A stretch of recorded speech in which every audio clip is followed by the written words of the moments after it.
broken. Sandy, can you join the meeting? I did.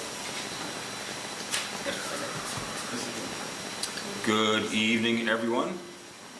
At this time, I'll call to order the regularly scheduled committee meeting for the Village of Midlothian, Wednesday, May 15th, 2019, at 7 p.m. Roll call, please. Trustee Keating? Trustee Crowley? Here. Trustee Gillis? Here. Trustee Ivan? Here. Trustee Kiley? Trustee Kreis? Here. Mayor Lulu? Here. We have a quorum. Please stand for the Pledge of Allegiance. I pledge Allegiance to the flag of the United States of America and to the republic for which it stands, one nation, under God, indivisible, with liberty and justice for all.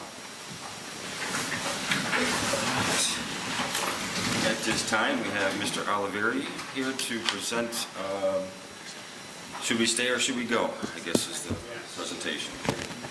I have a bunch of proposals. I have a PowerPoint, and a lot of the stuff is on PowerPoint. Thank you. And you can, of course, keep this for the reference. Thank you, sir. Thank you. Please, for the That'd be great. You should two. be here shortly, and I'll get it.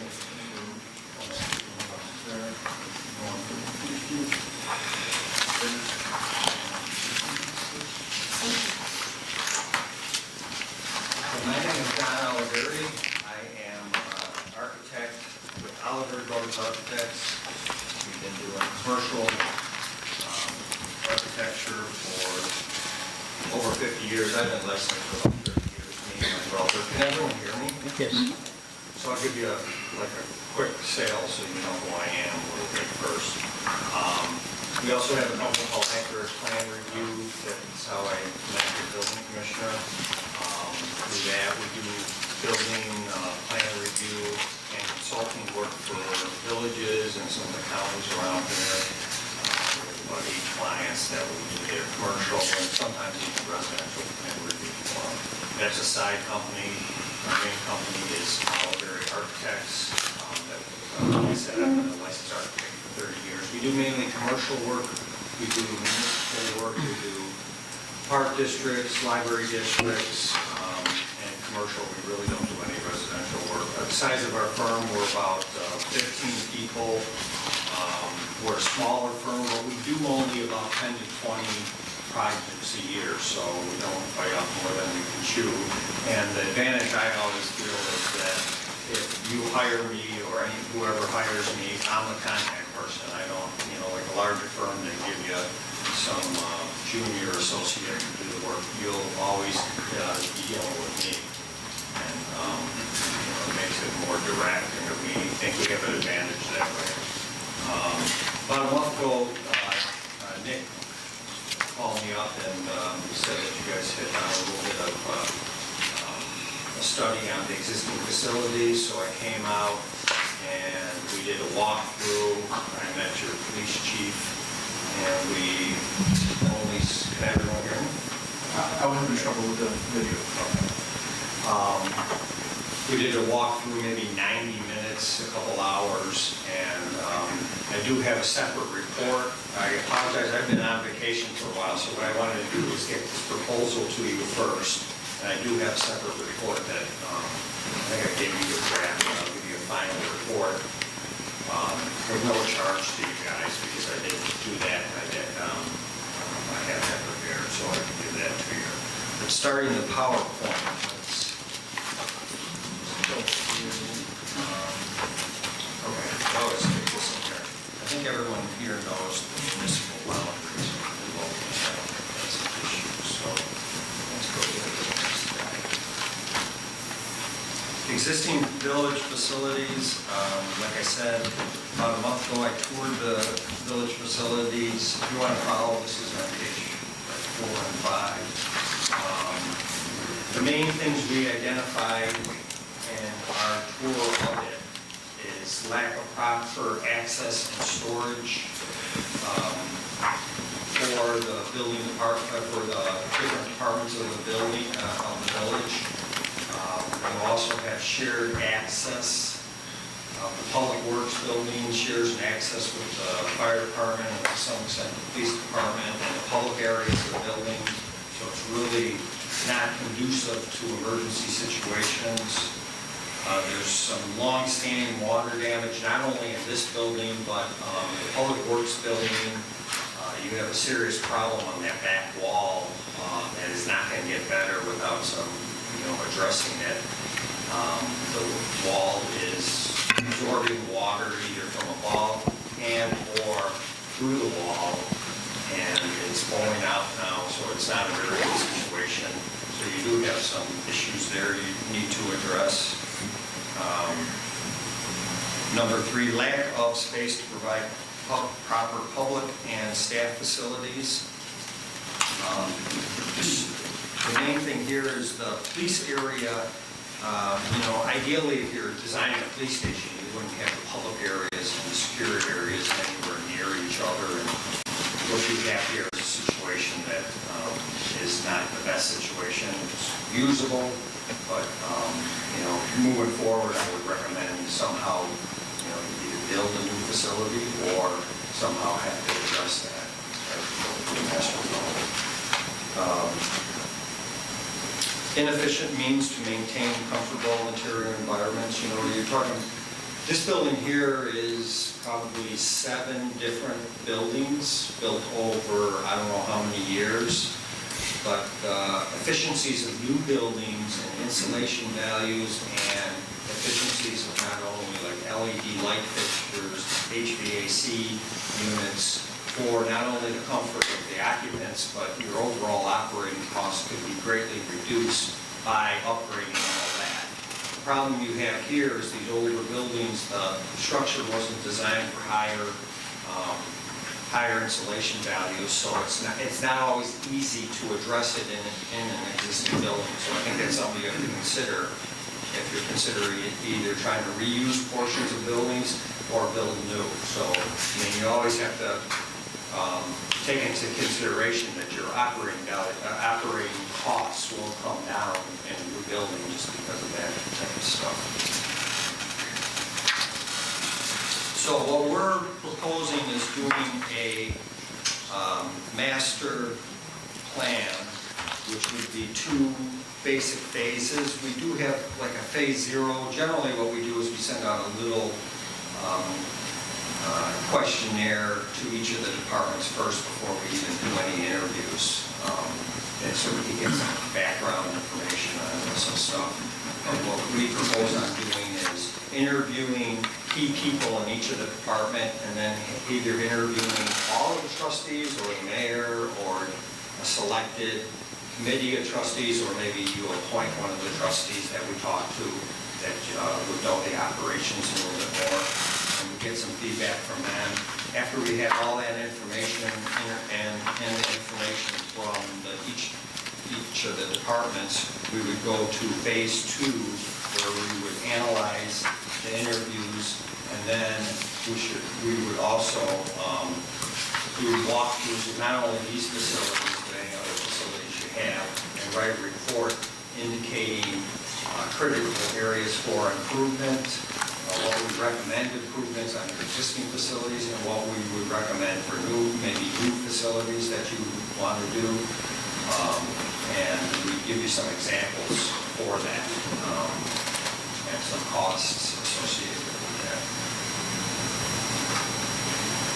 The next few slides and the next few pages that you have are just, we wanted to point out, like if you do new facilities or even restructure your existing facilities, some of the things you should think about as trustees and mayor, you should really think about some of these concepts that the new facilities are all incorporating. Here's a picture, this big picture is a picture of the Oswego Fire Department headquarters, where you can see that emergency vehicles are completely separated from public areas of the building, which is really important when you have emergency vehicles going in and out.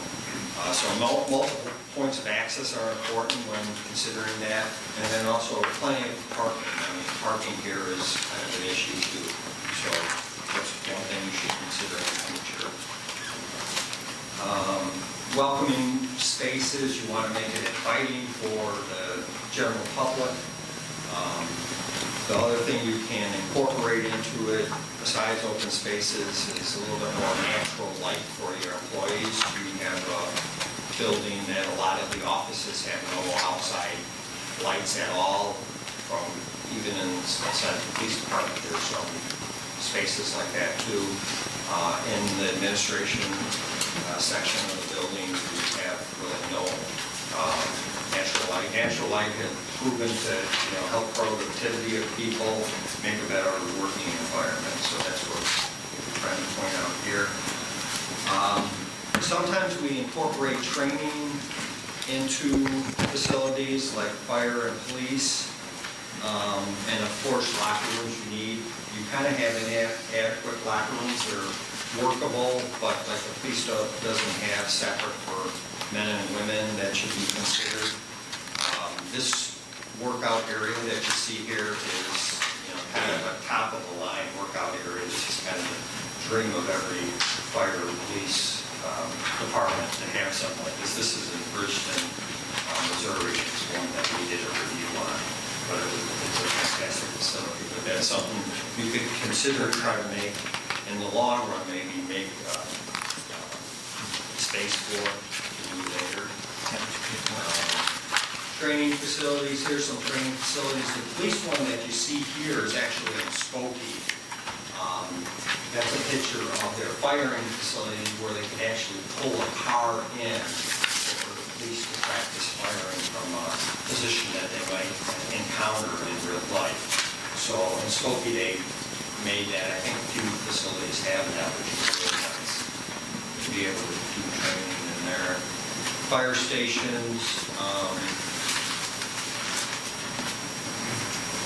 Fire stations, firefighters serve both the community, but they also live where you have bunk areas that I don't think they meet the egress part of the code right now and are not the best facilities that you could have for your firemen, so that's something to consider down the road.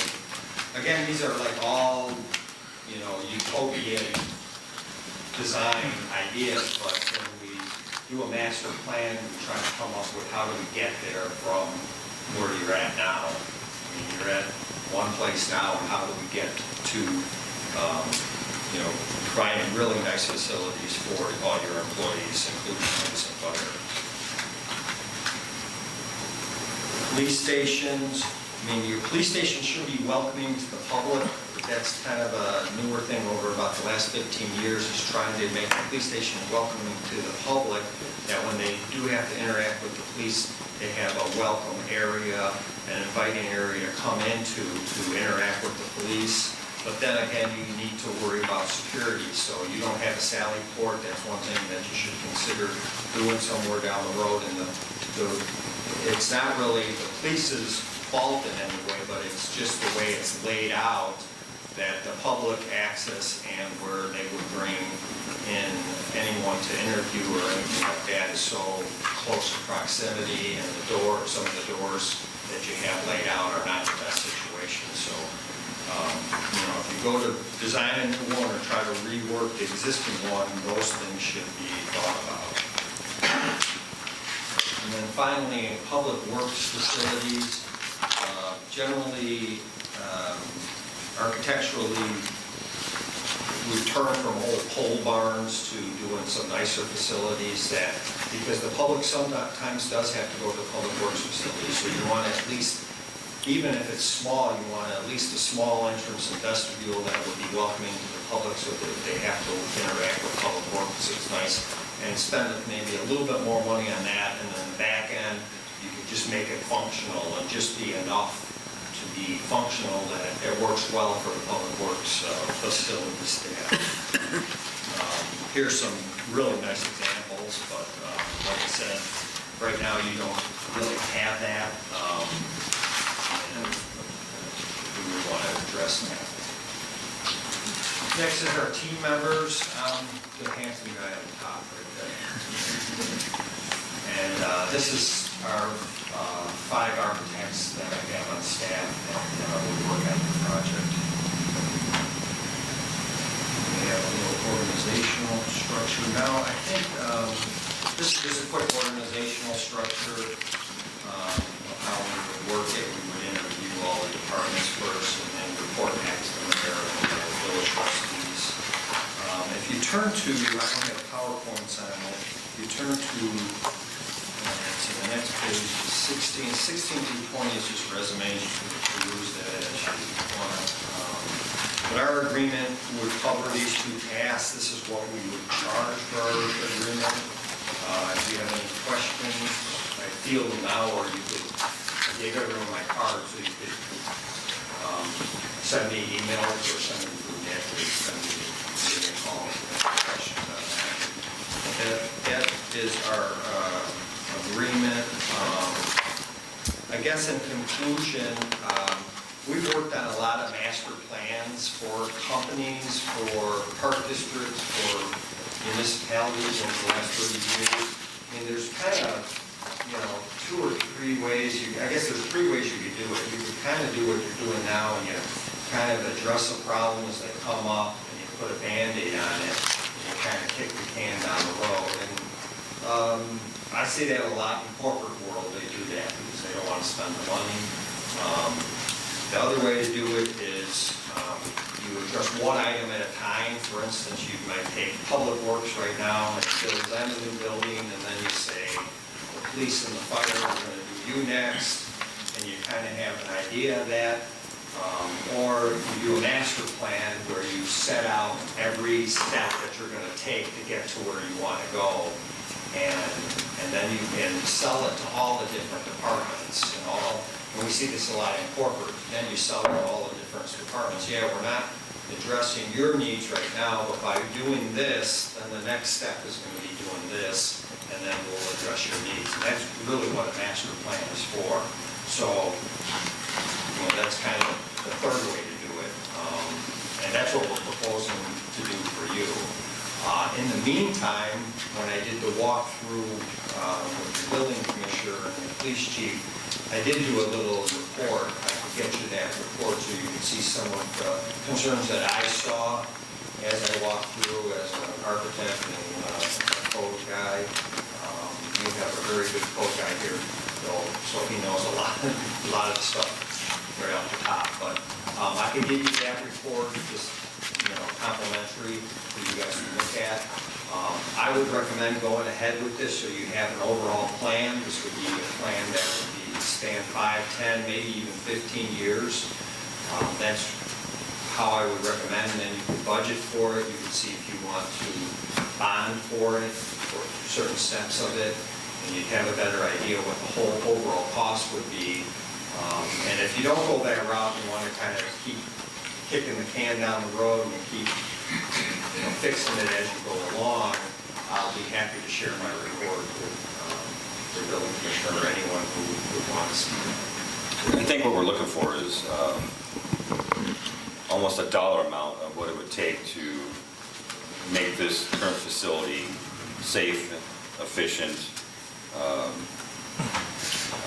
up to codes, up to ADA compliance, up to all the different state and federal regulations, as far as police department, that we were kind of looking for a number so the board could decide, is it worth it to stay here or try to build new. I think that's kind of what we're looking for, but I feel like you've already made your mind up that this place isn't worth saving. In the long run, it really isn't. You have a lot of issues here. You've done some handicap accessibility to the bathrooms to make them better, but you don't have a bathroom in here that meets the new 2018 Illinois accessibility code. There's not one single one in here now, and you really don't have the space in most of them to really make it, meet the new code. So that's 2018. How long can you go without bringing it up to that code? You could go a few years, you could probably go 5 years, but at some point you're going to be farther and farther away from what the code is. The new handicap code that will be in the new not in 2018, but in 2012, which will be ANSI A117.1, 2015, even is more restrictive than what it is now, so you need more spaces. So that's just one example. Another example is the roof. The Illinois Energy Code, which they're adopting the International Energy Conservation Code 2018. It was supposed to take effect May 1st, now they put it back. June 1st. That new code says that, and the roofers have protested this, but that new code says that if you pull a membrane off a flat roof and you expose the insulation has to meet the energy code. And from my experiences, all these older buildings have an inch, maybe 2 inches of insulation. The energy code requires on a flat roof with continuous insulation, R30, which is 5+ inches of insulation. So the problem we're seeing a lot in older buildings is you can't keep putting membranes on because the structure's not made for it. You can't keep putting, generally you put 2 membranes, maybe a third membrane over the top, and then you got to look at the structure or you're not doing yourself any favors, you may have problems.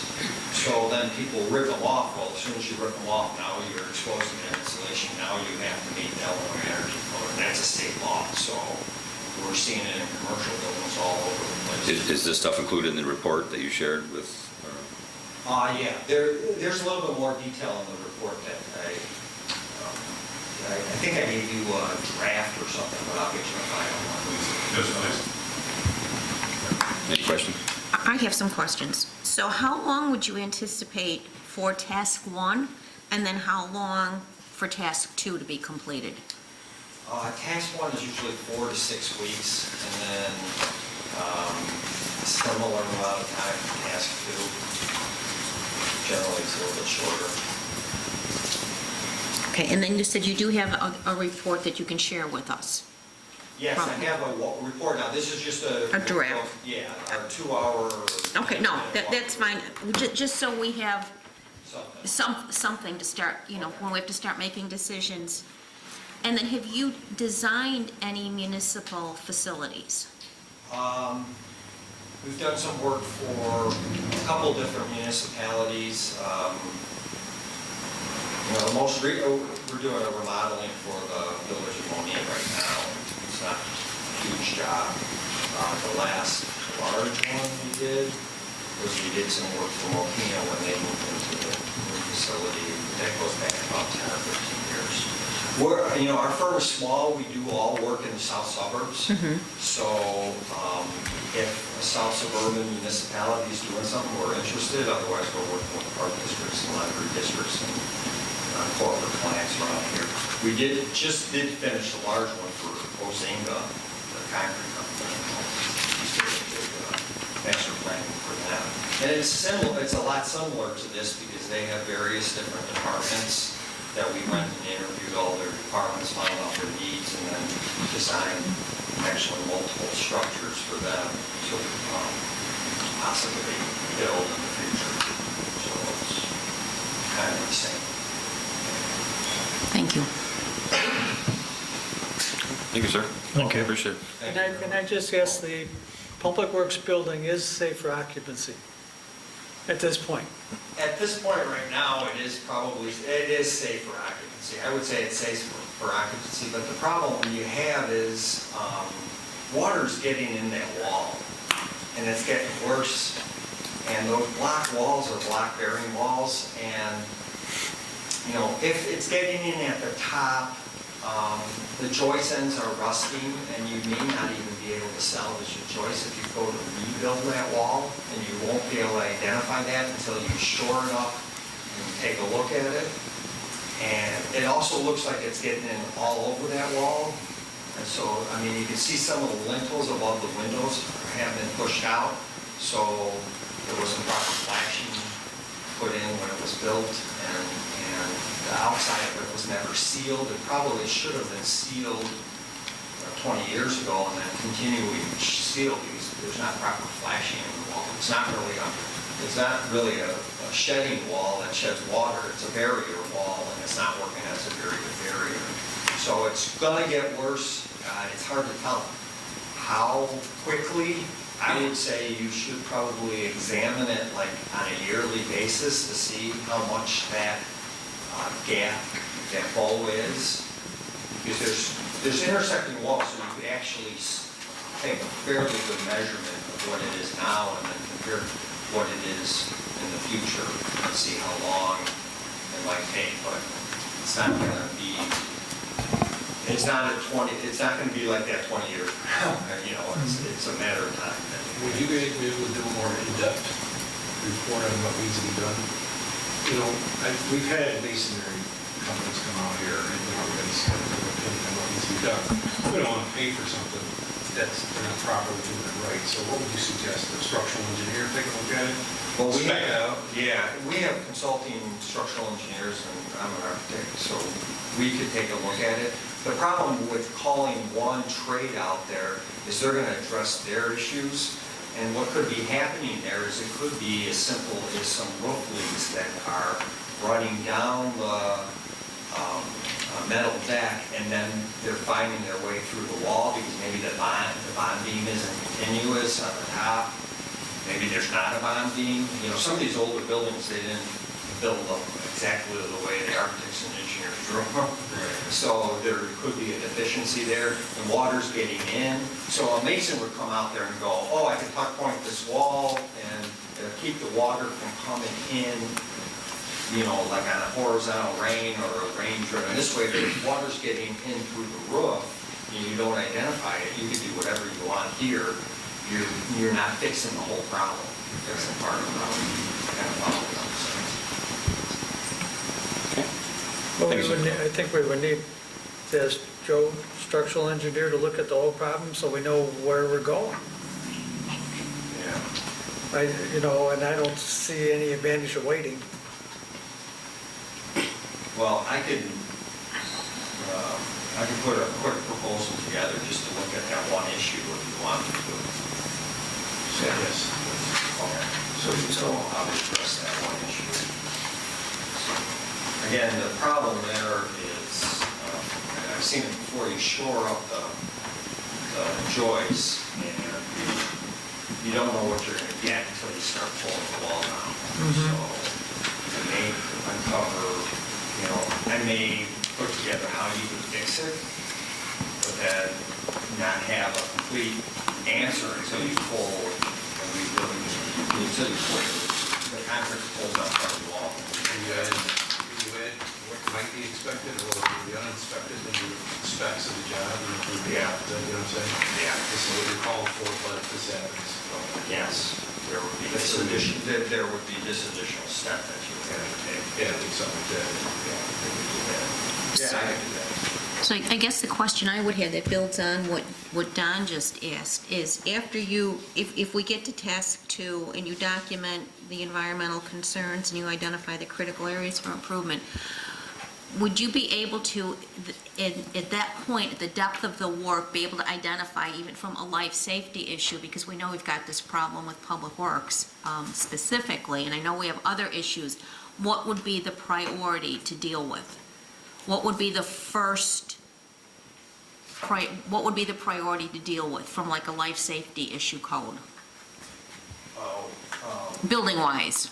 Well, that's what we would try to do, that's what we would lay out. Okay, okay. Master plan. Okay. Say these are like, This would be- severe Right, okay. deficiencies that should be addressed Okay. immediately. These are long-term deficiencies, and these are wish list items that, you know, like I showed you pictures of the training facility, that's kind of down there compared to some of these other. No, that makes sense. That's the kind of information where the board's going to need to make a decision. Yeah, and that's what we would be able to put together. Okay. Thank you, sir. Appreciate it. Thank you. All right, we'll move on to public comment. If you'd like to be made a public record, please stand, state your name and address, and please use the microphone so that Helmut can hear you on the camera. Theater read. name's Theda Reed. My address 4233 West Turn 47th Street. And I'd like to know, will there be a public meeting or presentation on the Tributary C Crestwood Flood Project? Will be a public meeting. Yes, or a presentation. I asked Superintendent Sperry here tonight to answer any questions that the board may have. I'm not sure you're talking about public meeting. Yeah, a meeting or a presentation. That would be something MWRD would do down the line. Right now, we're still in the design scope of the project right now. And if Midlothian is buying into the Tributary C project, what are the other communities or organizations buying into this project? How many is there? Vernon Township and Crestwood. Okay, now if they don't have their part of the money that you're putting up, is this going to mean that the money will be divided between whoever is left? Like say Bremen doesn't come up with their share of the money? I think we'll legally address that. Make sure. Yeah, one of the trustee crisis questions. I actually did a lot of reading and sent emails today, so I was going to head, and I did send my questions to the board.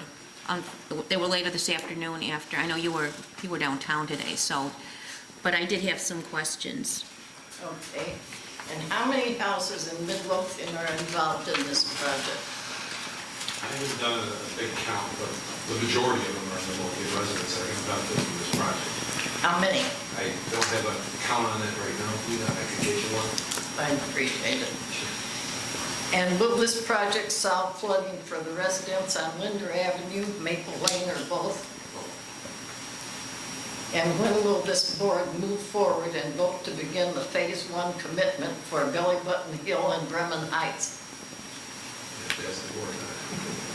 Superintendent Sperry has money in his budget for this year to do the study at Belly Button Hill. It was announced last week at the board meeting that we're expecting over $500,000 to move forward with the designing a project for Jolly Homes. And we have been discussing options for Bremen Heights area. We would probably have to start back at square one with the survey to the residents to see if they want to eliminate their ditches. It wasn't so successful quite a few years ago, probably 15 years ago. 15, 20 years ago. That was Bremen Heights. Yeah, it was Bremen Heights, right. Let me say something. We had budgeted to do the plan or the study of Belly Button Hill last year, but because we got this grant, we're stranded to do this, capital. Stormwater Management Capital Plan. There was no sense in doing that at that point, we figured let's do that. Some of the issues might be addressed with that. We have the money still in the budget to carry it over this year, so never been taken off the table. This has been priority to that.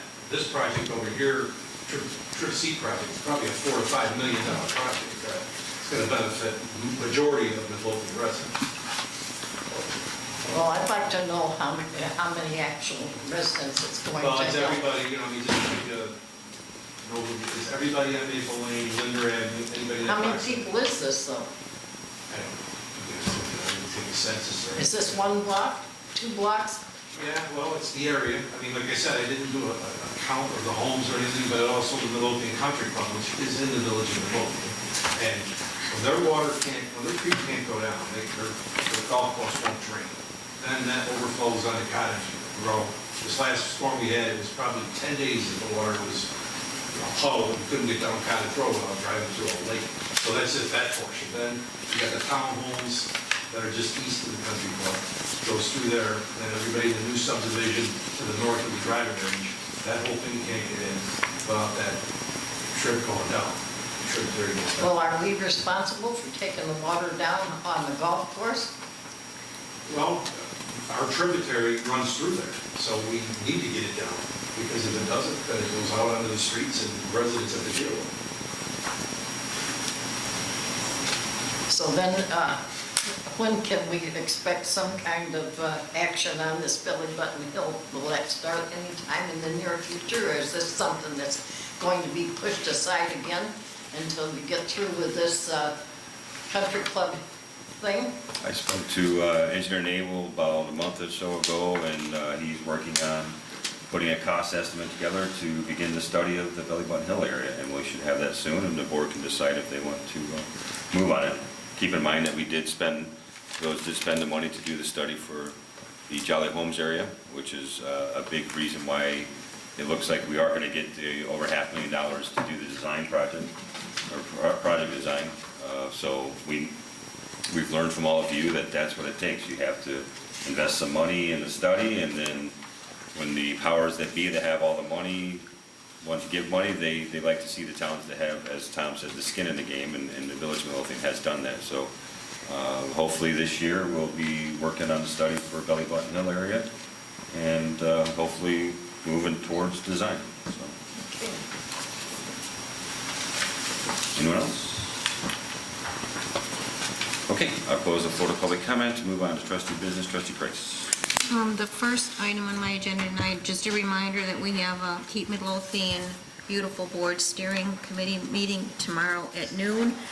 And I don't have the details. Hopefully I'll have more information next week.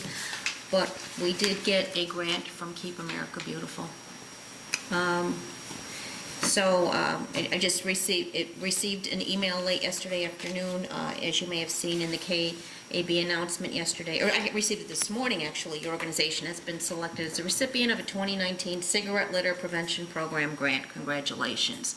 So this is our first grant through KAB, and this was the one that I did through SurveyMonkey, and when I finished it, I lost it and I had to start all over again. Then we have our Natalie Creek Trail Steering Committee meeting at 11 o'clock tomorrow morning. And I wanted to give the board an update on the permeable parking lots. I'm glad Superintendent Sperry is here. We are out to bid on the project adjacent to the rain garden. Timing right now is urgent. If we do not have that project in the ground installed by July 15th, the IGIG grant expires and we will lose that funding. So timing was of the essence to get that out to bid. We don't want to lose, I think we still got about $48,000 or $50,000 there. So it's out to bid. The bid opening is Monday. And I'm hoping, Joe, we get more than one bid because we want to get that in the ground by July 15th so that we don't lose the funding. We had a bid opening, was it, what day of the week was it we had for Keystone? Marie, do you remember? We had a bid opening. And we only received one bid. And I don't think the parking lot bid was a surprise, but the rain garden bid was. It was astronomical. So Superintendent Sperry recommended that we rebid the project and rebid it in two parts. The permeable asphalt portion and then the rain garden portion. And we actually had a conference call today with MWRD and the engineer, and we talked about some options, and they agreed to go out and rebid this project, but break it out into, hopefully the rain garden installation would come back at a lower cost, but the cost was just exorbitant.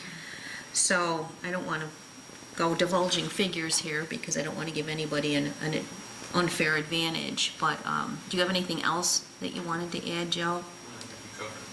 I have a question, Karen, on that with the permeable parking and the garden. Is the grant for both? Is it a combined grant? We have to put both in? MWRD, well, yeah, because it's the BMPs, the best management practices, the water that we're collecting and storing, yeah. That's how it was designed, and that's what they approved. And they said we talked a little about doing the engineer did about doing some tweaking to the parking lot. They really don't want us to do that.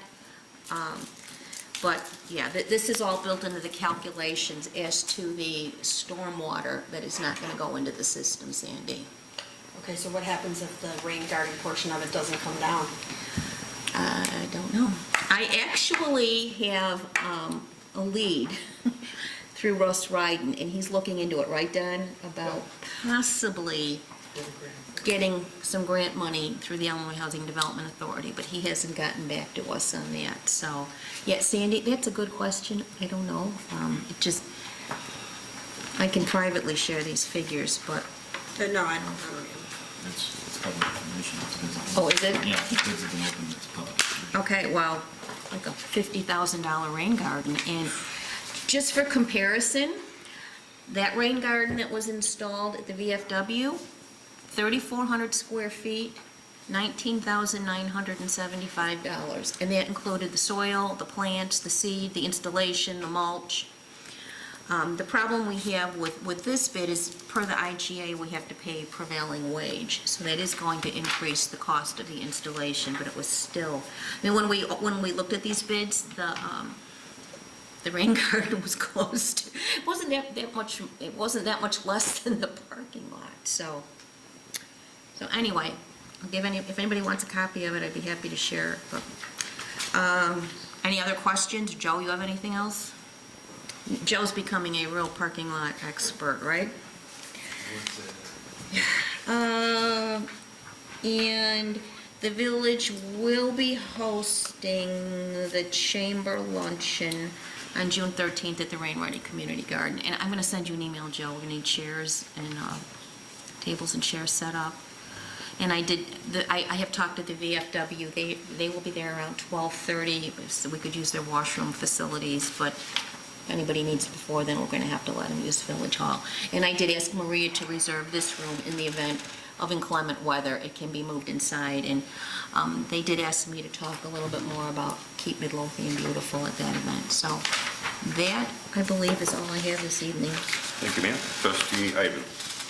Thank you, Mayor. Does anybody have any questions about bringing the lobby up to code and cleaning it up? No. All right, if no one has a question then, I'll begin a motion to approve to bring the lobby up to code, repair the lobby walls, R&R the faulty lighting, not to exceed $5,000. I'll second the motion. Is there any other discussion? Oh, I'm sorry. I was supposed to, for the record, Trustee Don Kildee is present, so. Okay. No discussion? Roll call. Trustee Ivan? Aye. Trustee Crowley? Aye. Trustee Gillis? Aye. Trustee Kildee? Aye. Trustee Kreis? Aye. Motion carries. Thank you. My second item is discussion of the office layout for the building department. You have 3D drawings that I attached to the agenda item that you guys can all look at. This is our first initial draft with measurements and stuff and potential seating arrangements. I got a second draft yesterday with some updates that I'll have for you guys for next week, so you can look at it. So this is basically an FYI on how it's going to look. I have no cost estimates at all at this point in time, or whether or not we'll be able to reuse the existing office furniture that we have, just reconfigure it. I guess that would be my question, based on the presentation we just heard from Mr. Olivieri. I think the cost estimates would be really important to see if we want to make any kind of investment if we don't even know if the building is going to be able to be used for that particular function. Well, the good part about using the existing or purchasing new, we can bring it to a new building or a new site, which would be, I guess, a down payment into a new location by getting the equipment and the walls that we need wired correctly, instead of using extension cords that we currently are using for power and such. So, Could you put this on, like all in one map to show? that's, yeah, the board I have with the whiteboard that I had in the room, that is the overall view. The chicken scratch you have there and the blue ink and the chalkboard? Yeah, that's the overall draft. You can put this all in one? Yeah, we layout? can, yeah. I'll get that for you. Thank you. That's it for me then. Thank you, sir. Trustee Gillis. Yes, on my agenda, I have the discussion of the ordinance for the fire department inspection fees. Back when we started using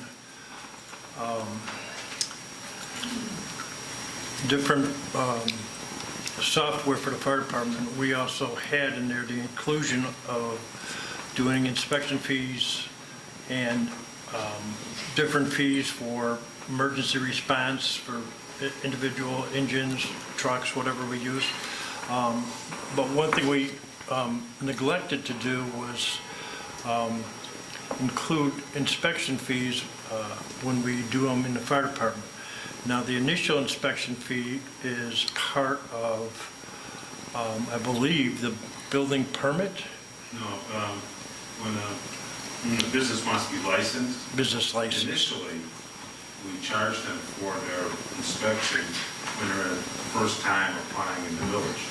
Okay. However, following years, we collect a business licensing fee and help if necessary, but we do not collect anything for fire. So from the second, third, fourth, fifth years on, no charge is made or fees collected by us for the fire department inspections. So Chief Wagner is suggesting that we look into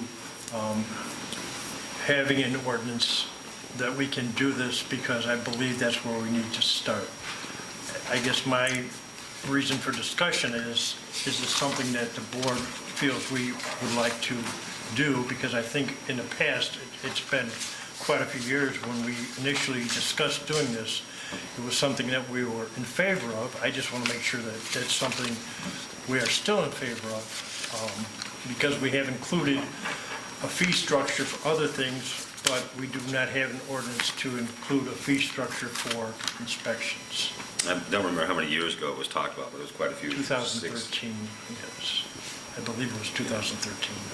So that was the recommendation back then. The board at the time was in favor of it, just never got adopted by ordinance. I talked to, what's this guy's name? Attorney Valdez yesterday about amending the ordinance to add that and then bring it to the board. Chief Wagner's been talking to me about it too. So Okay. it's just add $50 to the annual business license fee for the fire department to go out and do the fire inspection.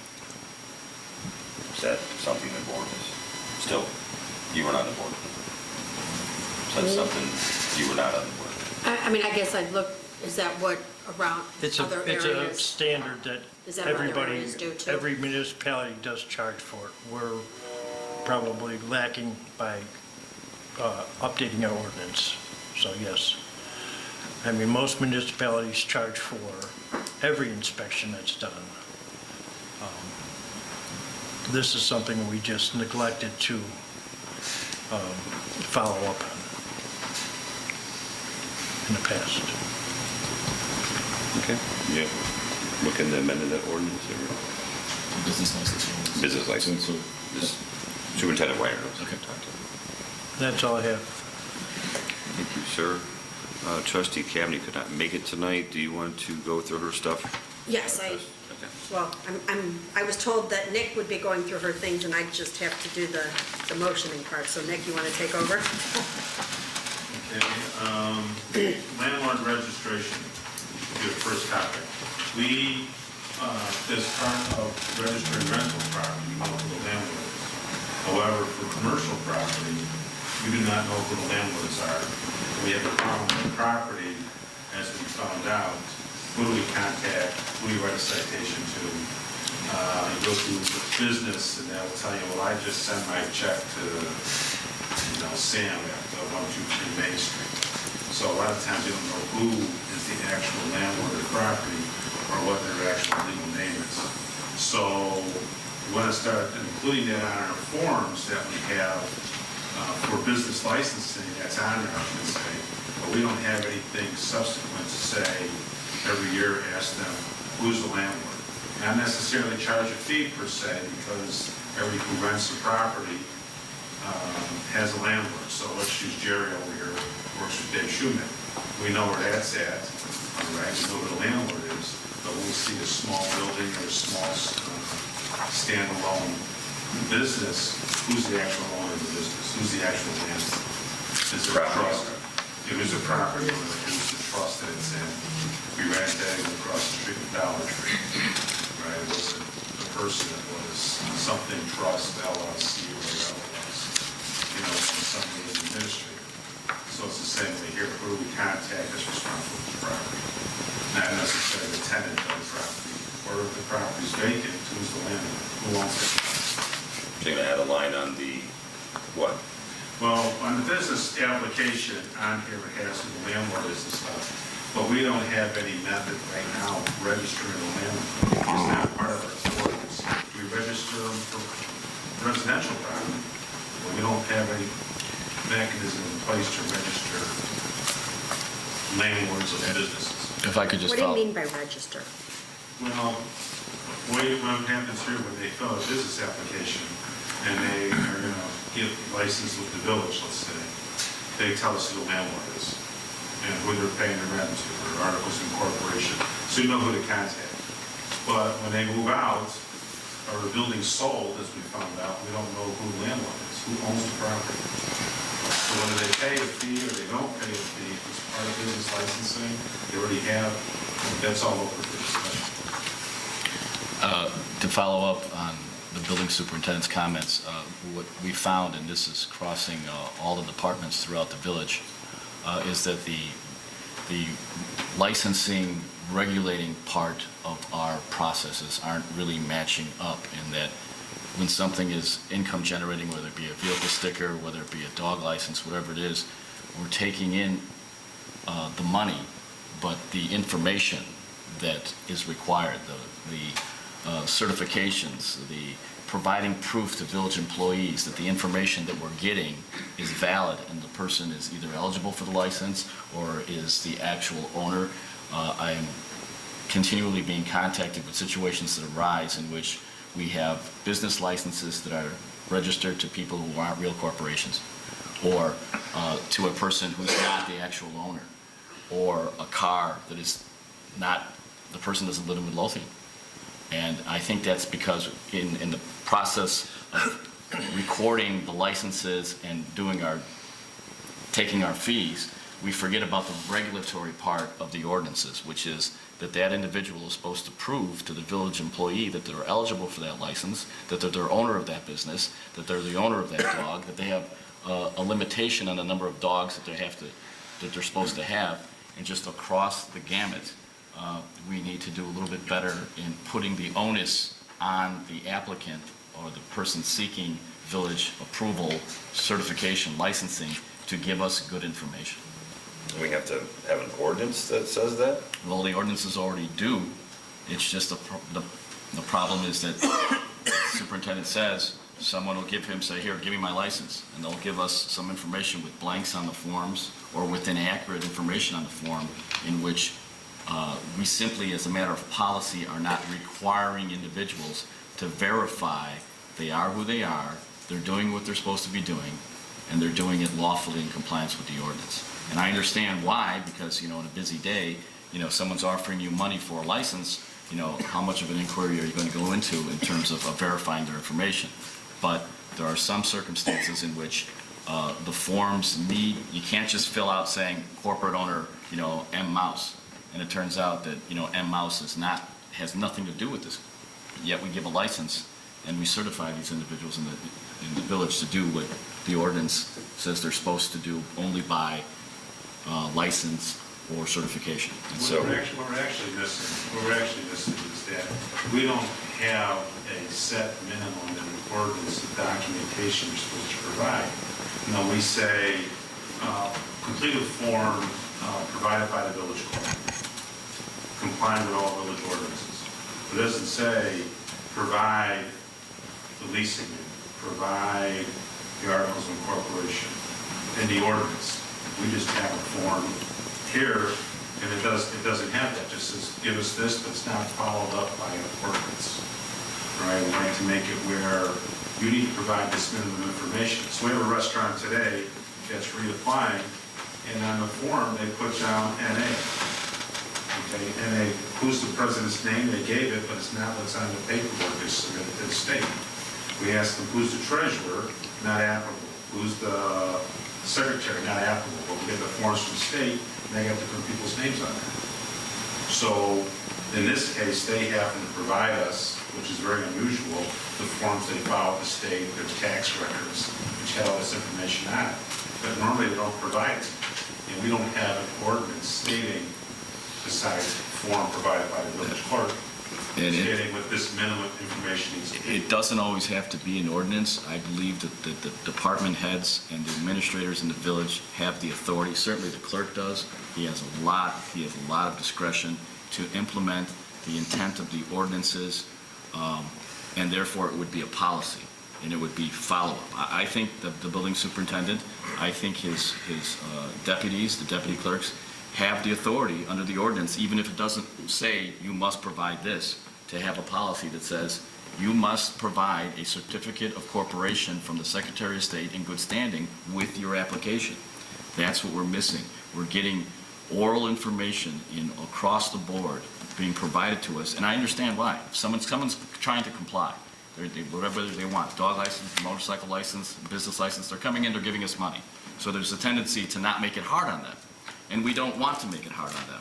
But yet at the same time, we've had, the superintendent is experiencing it the most, we're not getting good information, and it's coming back to haunt us later on when we can't find who's supposed to be there, or we don't have the information we need to verify the activities. So amend the paperwork to put a line in there for that information. Right, or if it's not an ordinance, then it's a matter of the village clerk has a set, these are the minimum documents that must be provided. And that's the policy and procedure for the village. Could it be as simple as a checklist? Sure. Let's keep it simple. A checklist of all the documents that are required. Sure. And if you don't comply, then you don't get the license, right? And the bottom one being any other document requested by the village. Yeah. Right. Let's make it simple. Can I ask a question as a resident? How would you prove that you own the building? That was a low-level example. That would apply in a corporate situation, but you have a situation where individuals are coming in, they're asking for, let's say, dog licenses, and they're asking for 5 or 6, and the ordinance only allows for 3, and we're just giving this stuff out, even though someone has just come in and essentially said, I'm violating the ordinance. And we're giving licenses for more than and that's what I'm talking about, the information. We're not checking to see, someone came in recently, wanted to register a car, we gave them a vehicle sticker, turns out they didn't live in Midlothian. So what happened now is that one of the things is I stopped it, is there's no over-the-counter licenses issued. We take the information, we take the form, we verify what we can, and then you can get a license. Not come in December 31st and say, I need my license already good. And that happened, and they just gave them a license, and it turned out that wasn't the case. It was a new business owner. So you're going to work on it? I just want to make sure that we can proceed in the clerk and have the form verified. There's a different checklist for each of the license types, and let's craft that and we'll post it where we have those applications online. So people will see it when they access the application. We may have to rescan some of those documents on the website, but Maria can work with Sharon to do that. The next thing I had on here was F-150 Public Safety Direct. That was the truck that we ordered. Was supposed to take 3 months on order. They had it all set in mysteriously in stock. It came done. It's already been at Public Safety Direct. They have strobe lights put on it, like a yellow Mars light type on there, so when we go on the side of the state, to have all that done is $1,471.90. Trustee Kennedy wanted to move that to have it approved. It's not on the agenda for approval. We can put it on next week. I can put it on the consent agenda. It says F-150 Public Safety Direct, and then under it says action.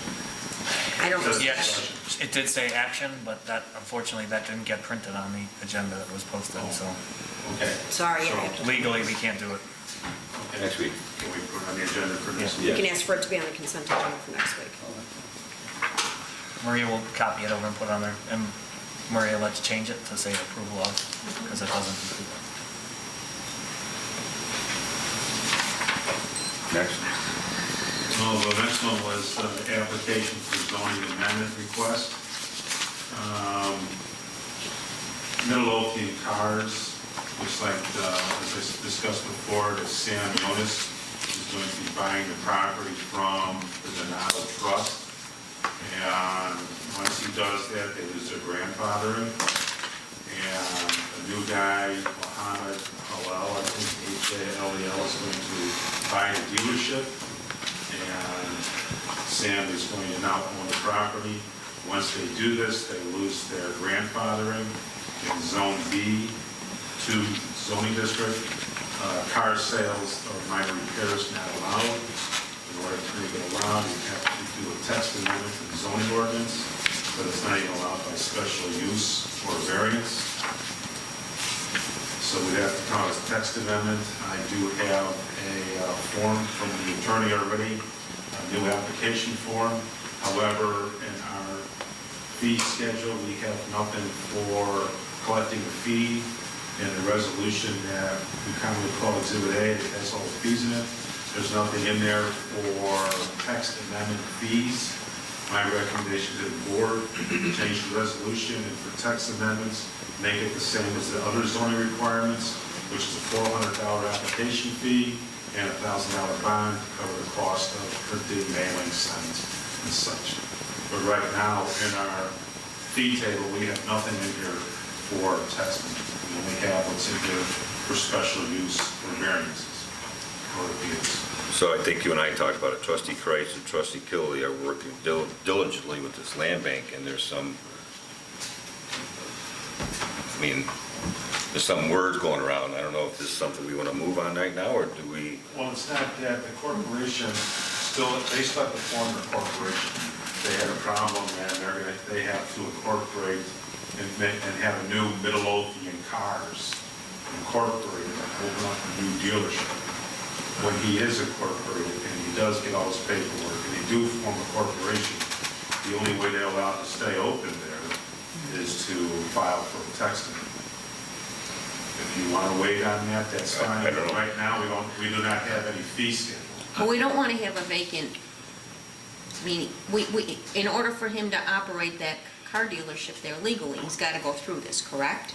You have to go through, well, if the board's going to allow a text amendment to change the zoning ordinance and allow a car dealership there through special use, let's say, you'd have to first change the zoning ordinance for the text amendment. And then all I'm asking is that if we have text amendments, that we establish a fee, the fee be the same as the other zoning fees, which was set by resolution, I think it was 1218B or something. And I would just say that the board, because this is a grandfathered-in situation, and because the owner has been informed and is indicated that he would like relief from the board, I believe, in my legal opinion, that the board does have the ability to give some short-term relief pending, obviously, the application be submitted. He doesn't have to be shut down because you're considering his application. The board can say you have to get a special use, but we're going to let you open until we decide on that. Because it's been operating as that for the last however long. All I'm asking right now is to establish a fee for when somebody wants to file for a text amendment. And to do that, you need to adopt that, I guess, in this resolution, which is all our fee table. So however you do that, We need to amend that resolution. Yeah, to amend the amend the resolution for a fee table to allow for text amendment fee, I should say, Is the fee table for everything in the building department or just? in the village. Just Exhibit A has all the fees in here for all the rental housing, all the miscellaneous fees, all plan review fees, inspection fees, and probably everything you should say for the building department. department. license. Is there any other things that you want to add on to that, or that need to be changed? That's so the we can point I do it was all going to at make. It might be a one good time Let's do it once. to review. Because I know we looked at it like 18 months ago, but I don't remember what it says. Well, a few months ago, I did compare our prices to the surrounding villages, and we're a little more on the expensive side than some of the surrounding villages. So I would recommend going higher, simply because I think the costs are No, but I think at one point, if I'm correct, and I might be way off, but I think if I'm correct, at one point there was discrepancy with what the inspection covered and when you needed the inspection versus, weren't we going through all of this like 6-8 months ago? Everything's clarified on there now. We have everything the way it should be, so it's easy to read that, you know, this is the fee if you do this is the fee if you do that. It's not the same generic fee. That's correct. It's pretty well spelled out.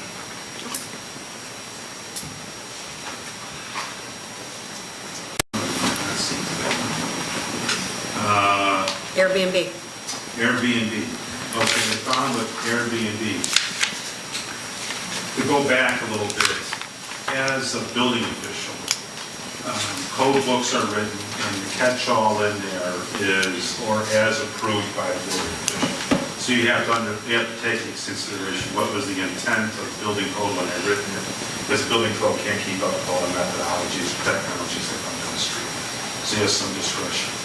When the village adopted the zoning code for all residential districts, they put in that bed and breakfast was allowed by special use. Okay? So they put that in there with the intent probably being that somebody was going to rent out a room in their house. What I'm getting now from people calling is, I'm a Airbnb, or I'm a B&B Air, or I'm some other variation of a bed and breakfast, and I live in Tinley Park, and I want to know when I buy this house in Midlothian, if I can rent rooms out. Well, that doesn't have a bed and breakfast, in my opinion. That's a hotel. That's a motel. You know, there's transient housing, we call it whatever you want.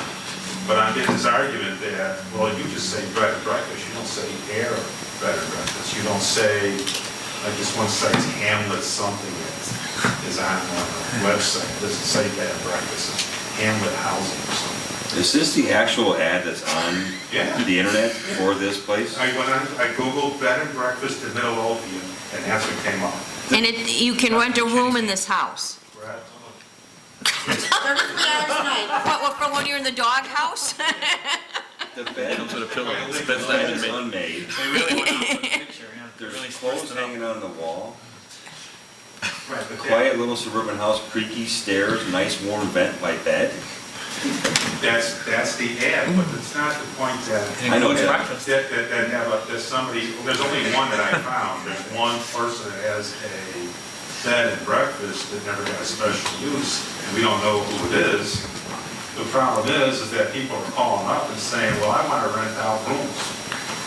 If I don't live in the village, I just want to buy a house, and you guys don't have anything against it. I think Doesn't that- at the time our ordinance was written, bed and breakfast was contemplated to be an ongoing business. But doesn't that also go against our crime-free housing? I never got crime-free housing as a policing function. What I'm saying is that I get people calling up, and Because you can't rent a room out to somebody in your home. that's what a bed and breakfast is. Correct, but ours is more for extended stay, Right. when it's one night at a time, that's. I mean, it's a rental. Well, our ordinance states the maximum amount of time they stay is 7 days. How do you enforce it? How do you enforce a special use for these properties when you don't even know who they are? Naperville does not allow bed and breakfast. Tinley Park's contemplated it because they got what's a frat party there at one time, and they're trying to think of what they're going to do. Somebody rented out the whole house, saying it was a B&B and was spending the night. I think it helps to view it as, rather than a B&B, as a short-term lease. Legally, it's a short-term lease. What you call it, it doesn't matter. Right. And currently in Midlothian, our ordinance provides as a business activity, renting your home out for, that's what the home was for, as a business. That, I don't think that is a STL. I think that is when our ordinance was written, it was a bed and breakfast. Right. Special use. Right, so right now, do you change the ordinance and don't allow it at all? do you allow it Airbnb or whatever variation of B&B somebody comes up with? Well- Because the argument I get from people is, well, I went to their conference and they said it's legal. Well, no, ma'am or sir, it's not legal. You can't rent a place out for weeks on end, and the intent, going back to the intent is you're at a house, you live there, and you rent out a room. That's my interpretation, which I work on hate, but interpretation of the board's intent when And they that's- adopted the bed And and that's breakfast against our ordinance. ordinance. And that's against our ordinance. What is? You can't rent out rooms in your home to somebody else. Yes, it is. It's part of our ordinance by special use. Right, but I mean, without a special Yeah. use, you can't do it. Right. Has any- I don't know, has anybody, How do you enforce special use on this when we can't even find out the address for this? We should be able to find the address real quickly, because it says right here, it's in a nice, safe area right next to the police department and fire oh, station. right. So, it does. There we go. There we go. Hey, we can find out. It's only going to cost us $33 per You night. do it undercover. Yeah, really. It's what it Joe? says. Let's book it. Alan said, what's the breakfast? It says breakfast is included. See if they take pets. I'm thinking it's right across the street here. So right now, I wanted to bring this before the board because I have a problem enforcing this. And what's going on now, where this is involved, is passed what the intent of the board was at the time when they passed this zoning. And then, my other thing I try to tell people is, our zoning ordinance is single-family residential districts, right? R1 through R3 says single-family residential districts. R4 and 5 say you have a residential district that allows for higher densities, such as townhomes, condos, whatever. If I'm a resident area over here, he moves into a house, he has an expectation of peace and quiet, what's afforded in a single-family residential area. Okay? He did not move into his house for somebody to open up a bed and breakfast next door, with people coming and going whatever time of night, transits, living there for a week or however long. And also in this ordinance that you adopted, you also added that they follow the village sign code. So now I can put a sign in front here too, as property next to this house says bed and breakfast. Don't worry about the Well, that, cranky neighbor. again, that would only be by special use. So what do we need to do? but they would have to come in, but just to be clear, nobody can legally do that right now without coming to the village and asking for a special use, which based on the ordinances we have, we would deny anyway. So now you have a Right? conflict with the ordinance. Yeah. What do? I say take it off the chart that allows it through special use and make it prohibited. Or Or just change make it- change the crime-free housing ordinance to allow, No, just make it prohibitive. however that works with the police, which you don't want to do that either. Oh, So this is one of those conflicts, I would rather just say, instead of founding a special use, Just prohibit it's it. just not prohibited, Right. that's it, we're done. Now, is this a text amendment? Is this, or is this, what do you do? Because it's allowed by special use in all zones R1 through 5. yes, probably it's gonna be a text amendment, but I would just also say that last year, or excuse me, this year, there was $1.5 million properties up on Airbnb, and out of those 1.5, there was only one in Midlothian. So usually municipalities address this issue with ordinances and regulations when it becomes a problem, like in Chicago and Seattle, when the situation you described is occurring regularly. I don't know that that's happening in Midlothian. My opinion is that this person is not operating legally under the current ordinance, and they would not be able to operate legally unless they came to you, paid for the special use hearing to open up a bed and breakfast. But what about what he just said? He's getting calls from other people who want to buy houses for this purpose. I mean, I think I prohibit. I don't think You could do that, anybody. you could do it. Yeah, If- I don't if think the board is anybody concerned should about live the next to a business- bed and breakfast in any way, shape, or form. And that's a different issue. If the board wants to prohibit the businesses of bed and breakfasts in Midlothian, that means someone who buys a house so they can open up a bed and breakfast, you can do that. Yes. I'm concerned because he says, why would he say not far at all from hospital? Oh, my God. Probably have to be close by. Breakfast might be tough. So we're gonna work on that, This please? is a very interesting ad, No? to say the Yes. least. Do you want to ban, Prohibit. prohibit? We don't use the word ban. Well, that's the one that I found, I Googled, Midlothian B&B, and that's the one that came up. No, it's been. We've got a map here. Yeah, it's got a map. We got a map. But just to make clear, though, that under the current ordinance, the board still does have the ability to effectively ban all bed and breakfasts. They would have to come in before this, Mr. Gilles, he'd have to approve it, make a recommendation to you, and then you would have the final authority. And so, to a certain degree, you're eliminating that 1 in a million chance where someone wants to come in and open up a quality bed and breakfast in the future, which has a nuance for the downtown area, or whatever. Right now, you still have the authority to effectively ban them all.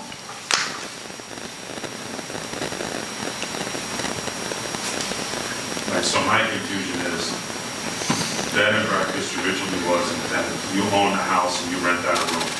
Why you want to do that for a stranger, I have no idea. Well, you could rent out the whole house, too. Yeah. Well, you can, but then you're not there. So now, is that the intent of a B&B, or is that I'm running a hotel motel? This is just another money-making, it's like Uber and Lyft, it's now Airbnb, it's another way to make money, I mean, I don't know. I'm on the phone, I have to tell somebody something, what do I do, come and file for special use, just so the board's gonna say no? No, I think we should just ban, Just prohibit it. yeah, prohibit everything.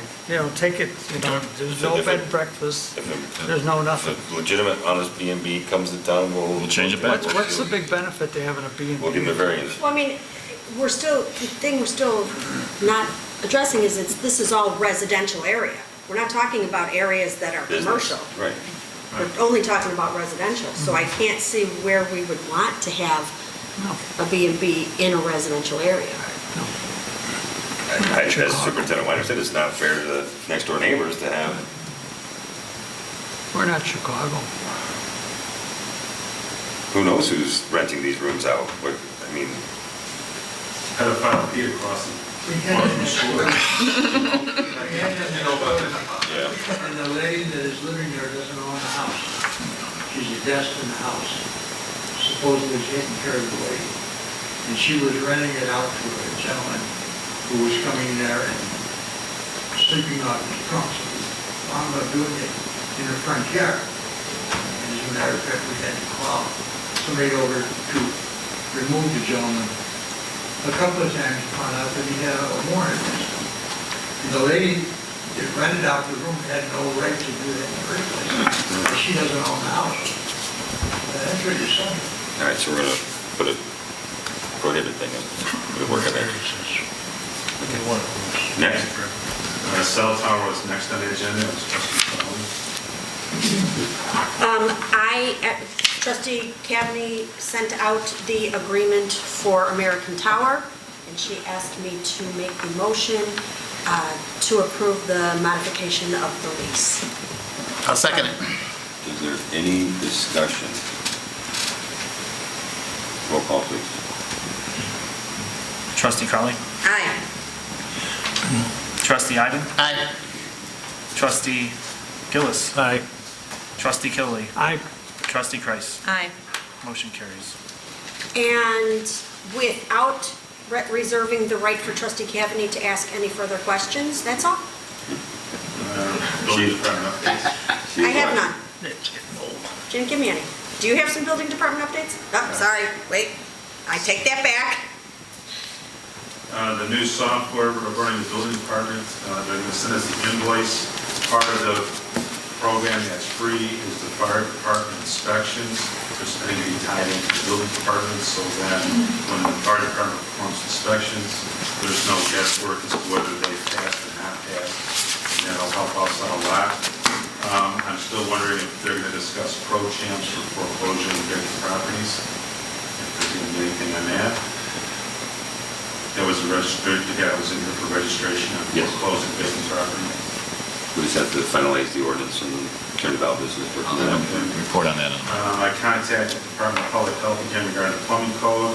We sent it out in January. I followed up in the first week of April, and now I sent them another email asking when they're going to approve this. The energy code, as you heard from Don Olivieri, was originally supposed to be May 1st. It's now going to be June 1st. After that, we adopt the ordinance for the energy code. Public Aid building on Kedzie, I'm in court next week. Waverly, the building that collapsed, the sign should be ready today, tomorrow, I mean. We're going to post that property. We're going to fast track that demolition. Call it cleanup now since the building's collapsed. I do not believe, and you can correct me if I'm wrong, that we should really go out for an RFP. We should just contact look at a few bids, because it's only going to be 10 grand probably to clean it all up, straighten it all up. Otherwise, we'll go out for bids and just sit there for months. Why would we try to do that? Can I ask, Sheriff? I think he said the sheriff is getting ready to roll here. With the demo, but it's already down, so I don't know. Oh, So okay. So All what right. the sheriff does, it's a training program where they deconstruct these houses, so I don't know that it will Okay, qualify all right. then. Right, so there's, normally when I would do a demo and be a house, I let the police department go through there and, you know, the Take what SWAT they team want. and all that. And then the fire department, I could go chop holes and go up and knock out the windows. And then- Well, we were talking, the sheriff actually does the demolition. Right, but don't they leave the debris there then? Throw it in dumpsters and we have to pay in the Right. I thought that was the problem with the parking lot, they just filled it in. They let it used it as landfill. Some. Yeah, it wasn't. Some of it, though, they do use, they're changing and they're going to sustainability, so they're trying, I know that this was a big thing with Park Forest and their demolitions, where they try to reuse some of that, but you said there's really no demo, it's on the down on the ground, so it's really just basically removal and leveling it, right? Next Cleaning. week, we're going to go around, we sent a letter out regarding flashing signs. I'm sure members of the board will be receiving phone calls from businesses regarding flashing signs, wanting to get that cleaned up. The church, the purple building down here, was the doctor's office. There was a church that wanted to go in there for special use. Due to lack of parking, they withdrew their application, and their fees were refunded. And also, we're going to start with the grass. What happened is, I thought, wait, last, hold on a second, I thought the gentleman that brought in the pictures, Karen, didn't he purchase that building? No, he did not. He did not purchase that building. he purchased the Honda building and all its associated parking lots, but did not purchase that corner. Well, that That's doesn't still make purple. sense. Why would he Well, not purchase that one? Because That's it was right in the middle. because it was too costly. So he actually called me Friday night, and I shared this with Superintendent Weinert. I believe the contract with the broker expired, so he was going to attempt to deal with the owner directly.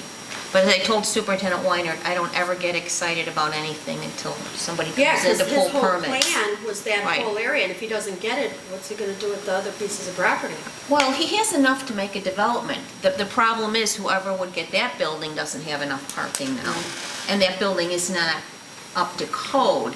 So when I met with him months ago, it was back, I think, in February, and you talked to him too. I mean, that was his original plan, demo, but he wasn't gonna pay top dollar for property that was a demolition candidate. So, again, I don't get excited about any of this stuff until somebody comes in to pull a permit, because so many of these things just fall apart. And the last thing I have on the list here is, we're starting to do grass cutting. So if we get calls, we are actually going out, just please provide an address in case we just move over. So I'm sure you're all gonna get calls about your neighbors or whatever, so just let you know, this board and we're taking care of it. Yeah, I actually got one today. I'll send it to you tonight. That's it. Thank you, sir. Trustee Kelly. Thank you, Mayor. I'd like to make a motion to hire Pro Pump Incorporated to install the hydromatic pump at the Costner lift station for a cost not to exceed $9,194. I'll second. Any other discussion? What's the warranty on that pump? Pardon me? What's the warranty on that pump motor? Well, according to Metropolitan Pump, who actually took the one that broke down, Yeah. they think it's some kind of electrical thing that screwed it up. So it was constantly electrical power outages in that area. So I budgeted to upgrade our system over there to prevent that from happening. So we're hopefully going to do that this year. That was my question, because we just bought like 3 or 4 years ago. That's what I thought. It was the same pump out there too. They said that was probably running when the power had a surge. Need some sort of surge protection on it? Right. Right, any other discussion? Roll call. Trustee Killy? Aye. Trustee Kreis? Aye. Trustee Crowley? Aye. Trustee Gillis? Aye. Trustee Ivan? Aye. Motion carries. Speaking of power outages, ComEd is in the neighborhoods, trimming trees. It's on our website. Okay. You know, I got the email, it's probably Ash the will- night, had to put it on the Maybe website. We should probably put it on Code Red. Do a Code Red so people know. I don't know when they're gonna be doing it. Right. Oh, they didn't tell us when? No, I mean, it's Throughout a the period of time, it's a long period of time, you know, it's, If a storm comes out, they're gonna leave here and go take care of a storm. yeah. Okay, next. Next, I'd like to make a motion to advertise for bids for the 2019 $500,000 bond issued resurfacing project. I'll second. Any discussion? I have one question. Are we going to have a list, I know you went over it a bunch of times, but is there an actual list where people can look and see if they're street? And I don't wanna do that until the project's approved. Thank you. I've been getting phone calls from everybody that's on that list, so I sit tight, we're on, I can only tell them so much. Any other discussion? Roll call, please. Trustee Killy? Aye. Trustee Crowley? Aye. Trustee Gillis? Aye. Trustee Ivan? Aye. Trustee Kreis? Aye. Motion carries. So 2 other things. It's very fortuitous that Superintendent Sperry is here because I just signed bills to repair the street sweeper, I believe, in the amount of a little over $7,000 for everything. And that's the second time, I believe, in about 6 months from what I remember. So any update on that? Well, I have a new one in the budget for this year, that's why. Okay. We actually had a local welder refabricate the whole section, they wanted $5 or $6 grand for it. We built one for like $2,000, but that's just to get it on the road for this year. That was the budget for this year. Okay. Lastly, the Helen Lekovich, Chris Parker advised that they were pulling weeds in the rain-ready garden and lawn area, and as usual, it's more than they can possibly handle, so they want to hire the person that did such a great job last year, Andy Marlin, to take care of the weeds for the rain-ready garden and the lawn area in the amount of $528. So if we could have that put on the agenda for next meeting. And he'll do all of it They'll do all of it for the whole year? for the whole Yeah, year. it's like, Okay. what was it, $80-something, Yeah. It's all and then he right. comes out there and it's. Well worth it. And he does a good job. What was the amount you said? 528, but I'll double check to make sure. And that's all I had. Thank you, sir. Trustee Crowley. A couple updates today, sir. First, just so everyone knows, our micro pantry is being delivered on the 30th of May.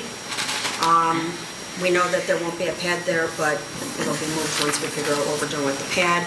The grand opening for the micro pantry will be on June 3rd at 7:15, sorry. I knew we changed it, I can remember which one it was, 7:15. We are still having the Village Tax Seminar, that is going to be June 10th at 7 p.m. The Water Seminar for residents is June 20th at 7 p.m. The CPC golf outing was last weekend. We had a great turnout. We had a fantastic response from businesses and from the community, and it looks like we are up there with one of our most profitable years. So the CPC will again be sponsoring National Night Out, and thank you to everybody who participated, all the committees, all the community organizations that donated, again, everyone who came out and golfed, and the whole sponsors. It was a really great day and very exciting. I want to also thank the CPC committee as well for doing such a great job and putting it together. Yeah, they did a great job. Speaking of the CPC, they also, they sponsored the proclamation for the police week, which Mayor read last week. This week, the CPC has provided lunch and dinner for all 4 shifts from various Midlothian restaurants. So I was very excited about that. So the officers were really excited, and they got little trinkets and stuff. So today, yesterday and Thursday, they're doing it so get all 4 shifts. We also got an update from Superintendent Spieri. Boy, you've been busy tonight. That the electric work was done for fiber for AT&T. So I heard from Matt that they are waiting for the final date to know when AT&T will be coming in and connecting it to the work that was done. So as soon as we do that, all of the things that we've been patiently waiting for many months will start happening quickly. The fiber will be installed, the phone system will be replaced, and simultaneously we will be replacing the servers that are manually being updated and rebooted every day to make sure that they stay functioning. So I will keep everybody updated as we get that final day, but just so everyone knows, the electrical work has been completed, so it could be any day. What else do I have? I, as well as Trustee Ivan and Trustee Kreis and Mayor LaRue and Trustee Cavany attended the On the Table meeting that the library has every year. We attended it last night. I was my first one. I thought it was a really exciting experience. We had a lot of good feedback. I was not at the one last year, so I was really excited to see that some of the things that were on the list to accomplish from last year were accomplished this year. So it was nice to look back and see that people were talking about things that everybody in this room and the community and volunteers all worked together and were able to complete a lot of it. Okay? So I was excited about that. I think we've come up with some good information for next year. I'm interested to seeing the final report that the library will be putting together. Two last things I have is the parade. I want to thank Trustee Kreis, Mayor LaRue, and Trustee Cavany for all their help with getting the Independence Day Parade up and going. We knew that the VFW was not able to take care of it this year, so we all pitched in and we're all volunteering, and it looks like it's going to be a successful parade, so we're excited we sent out letters to the businesses and to organizations and to all the schools. I've already gotten 4 or 5 different responses back from people. We're waiting for responses from the different grammar schools and the high school on what groups and athletic department will be attending. One last thing, just to let the board know, we did have a resignation in the police department, so we will be losing another police officer. This officer was offered a job out of state, so he'll be leaving us to advance his career somewhere else, somewhere warm, actually. So that is all I have for this evening. Thank you, ma'am. How about Cop on Top? Right? I was going to let the chief say something. I get yelled at, then I don't want to say nothing. Okay, you know what, he's right, you're absolutely right. Confused by him. See, there's so many of you here today. There's so many. Cop on Top is Friday. Please come out and support. It's a great fundraising effort. Everyone who follows Sergeant Tebow on Facebook sees the new pictures of the 5-0 car that he'll be racing this year. It's going to be wonderful. I know he got a good start at the CPC golf outing. Everybody was really generous and bought t-shirts, and he's selling t-shirts, pins, hats, mugs, and raffle tickets for a Harley Davidson and a UTV, $10 each. So please come out on Friday to Dunkin' Donuts, and there will also be one of our Special Olympians there to meet everybody. So that's all I have.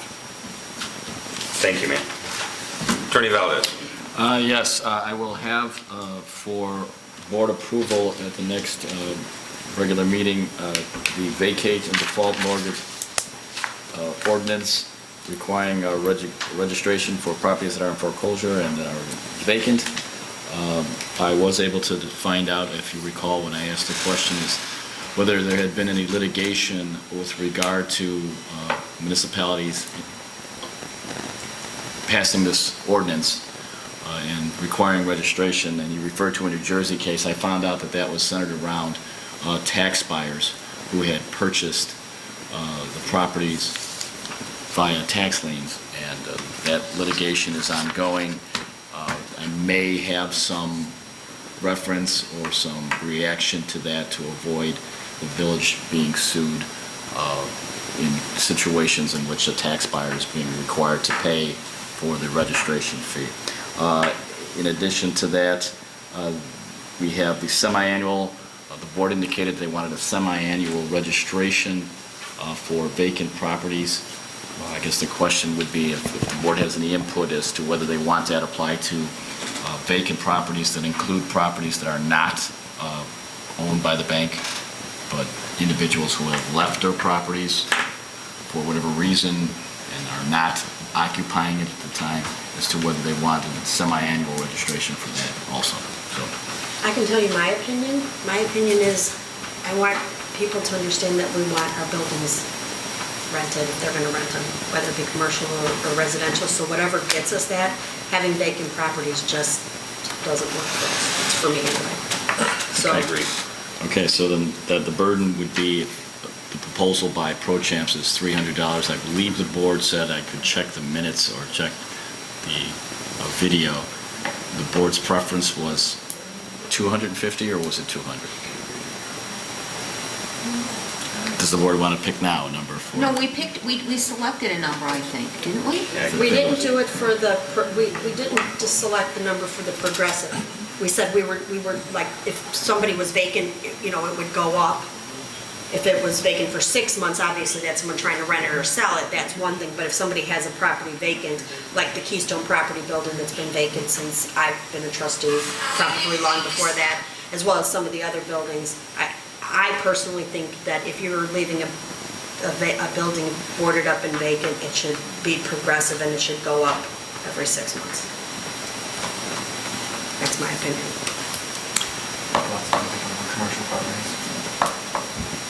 Well, I could have some options. I will have options. The board can certainly amend just the number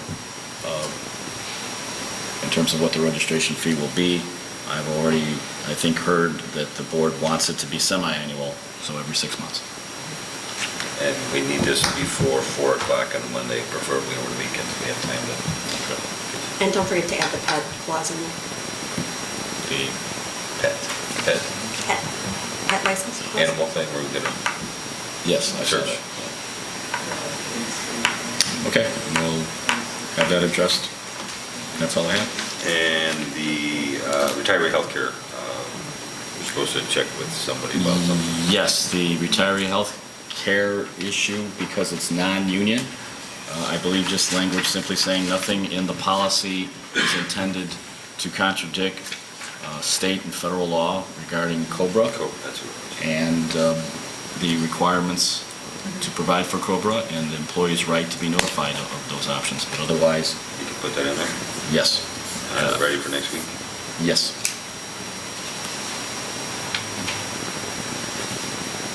Yes, sir. That's all I have. Under my business, all I have is the approval to execute the Calumet Sag Tributary Sea Stormwater Intergovernmental Agreement between Crestwood, Bremen Township, and ourselves.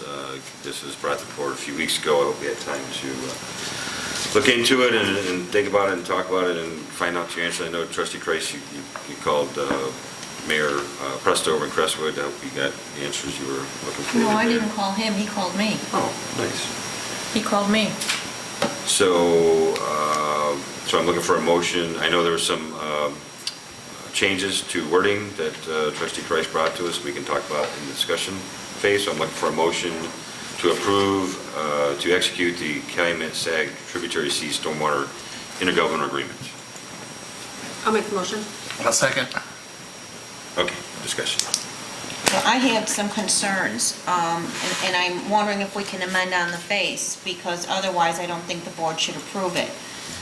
First of all, the agreement says Town of Bremen. That's not correct. It should be Bremen Township, so I'm not sure that, and it's in here a couple times, I don't know if that would affect the legality of the document. The second item, I'll read my email, since there's no verification, and I had sent this email out about who's executed it and who hasn't.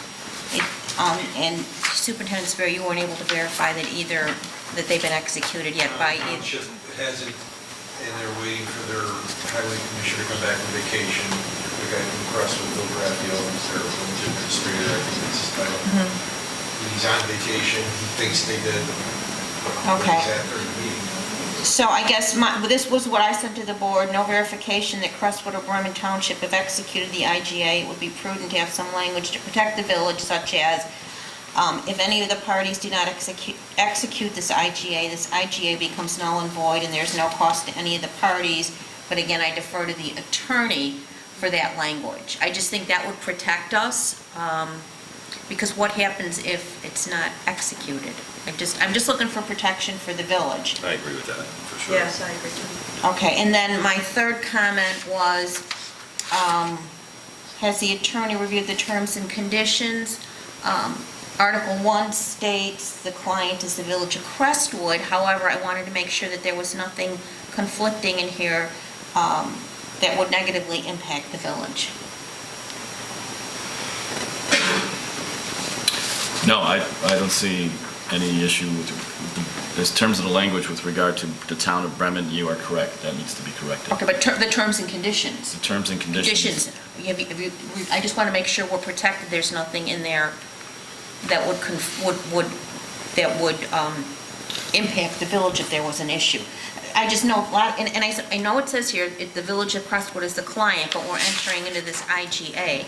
So I just want to make sure that there's nothing in there, even though they appear to be the lead, that would affect us. No, my conversation with the village attorney for Crestwood and with Mayor Presta is that what the village's commitment is simply the monetary commitment. Crestwood is the lead agency, and there may be an issue with regard to Bremen Township's enthusiasm for the project, but certainly we can put the language that Trustee Kreis has suggested. There's no harm in doing that. It does protect the village, but traditionally that all of these terms and conditions in an IGA are dependent upon each partner in it, each governmental unit in the IGA executing it. So I found 2 locations where it said Town of Bremen. Is there more? I know it was Town of Bremen up here. Where? On the top, Town of Bremen. It should say Township It should say Bremen Township. or Township. I think what the village attorney for Crestwood was trying to write was Township of Bremen. But The Township of Bremen. Yeah, one of them just has Crestwood, Midlothian, and Bremen. That's in the first paragraph. They condensed Bremen Township to Bremen in parentheses. Is there a dollar amount in that agreement? 58,000. It says, Say a third each, you know what I'm saying? wait, I'm looking here, it says, It says we, Correct. Township backs out. Yeah. Crestwood had to Each party shares equally the cost of the study. yeah. but that, you know what, that's a good point, because it's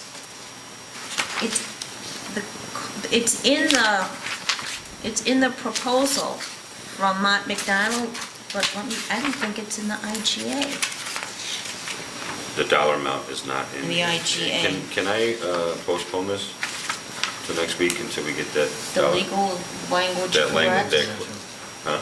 You get the document that they did. The dollar amount, the sentence that you said, trustee Grace. Just to protect us. Add that, where would you add that? Well, that would probably be up to the Yeah, I can- attorney to figure out. It would probably, well, it says here, it would probably be at the end, like between 8 and 9 on the IGA.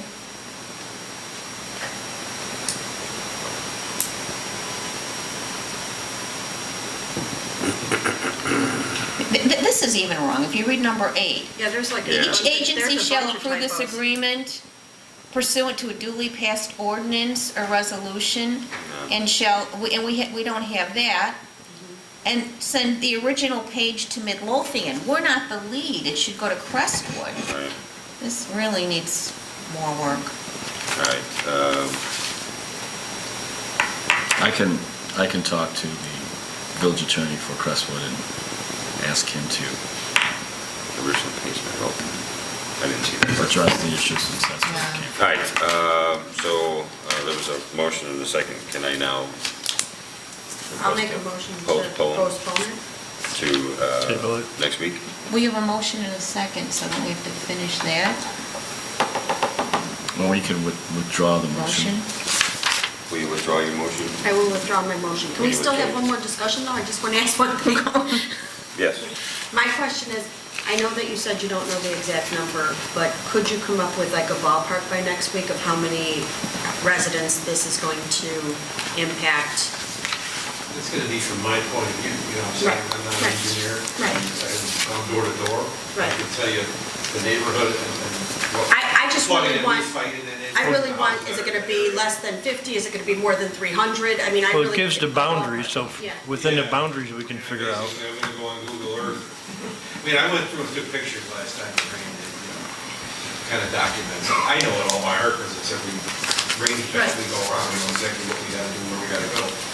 But I've never, an aerial view of it and count on the exact amount of homes. But I can tell you this, that 95% of the homes are local. Why they called this the Bremen Township Crestwood Project, I never got that. They're the ones that requested it. Because original engineering had most work happening in Crestwood, and they found out it wasn't going to work. I went to a little Cal meeting 3-4 years ago. They told me this project was further along, and I didn't know anything about this. They never Right. told about any of this. And I said, well, how come we don't know about this? Well, because Bremen Township, when the retention pond overflows and it goes north, there's a few homes over there that flood, blah, blah, blah. And they're the ones that inquired about getting a project. I mean, we were already, we all had our family Creek phase 2 project, this one was going. I said, well, this is gonna benefit more than both. We've got to keep us in the loop. So then this would happen. And then the mayor was saying Crestwood was doing their own little, you know, study over there towards the turnpike. And this was over here, upstream, you know, so then they realized that the two projects kind of correlated with each other, so then they put it all together in one big project. But it really benefits us more than anything, regardless. So you withdraw your motion? Yes. And I'll withdraw my second. Okay. Then that's postponed to next week, or something like that. I will reach out to their engineers to find out if they ever, you know. Did a study. Yeah, I don't know if they did or not, you know. They basically only go on how many homes actually flood inside the house. You know what I mean, it's not gonna be that many anyway, any of these projects. Mostly street flooding, you know. I will contact. Okay. That's where we get the answers to. Perfect. That's all I have tonight. Clerk Musil. Just two quick items. One is a reminder that I sent out a couple sets of minutes. Karen, I think I saw some corrections from you. Thank you. No, those were Wrong minutes. Wrong ones? Those were KMP. KMP, okay. I haven't gotten to these yet. Gotcha. Okay, so there, you all should have received those. We did receive a request. Mayor, I understand you may have spoken with this individual, Sam Schuman from Cheers, are asking for permission to close Kilpatrick again from 147th Street north to what I think should be Cheers, not 146th Street, because there's some businesses in there. Good afternoon, ladies and gentlemen. We're requesting permission from the village to allow us to close the street adjacent to our business on Saturday, June 15th for the Fight for Flair Memorial event. We will be fencing in the parking lot as requested by the mayor in order to serve alcohol. We are hopeful that this will be a successful event for us as well as the village. Thank you very much for your consideration. If the board is in favor of this, we will send them a letter requesting permission. And Marie, I think you discussed the security requirements with them that they've had previously. And requesting that police and fire also show up after they set up to make sure everything's kosher. Talked about no kids allowed out in the outdoor area where the band's going to be at. Talked about noise restrictions, and we talked about no knuckleheads running out into 147 to direct traffic. So, so part of this process will police and fire to go out there. So we'll make sure they're included. That is all I have. Thank you. Seeing as there's no further business coming before the board, looking for a motion to adjourn. I'll make the motion. I'll second. Oh, Ms. Lowe. Well, usually I get beat out, so I stopped saying it. All in favor? Aye. All opposed? Nope. Meeting adjourned.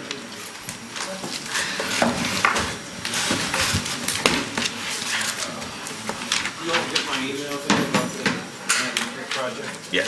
Something. That was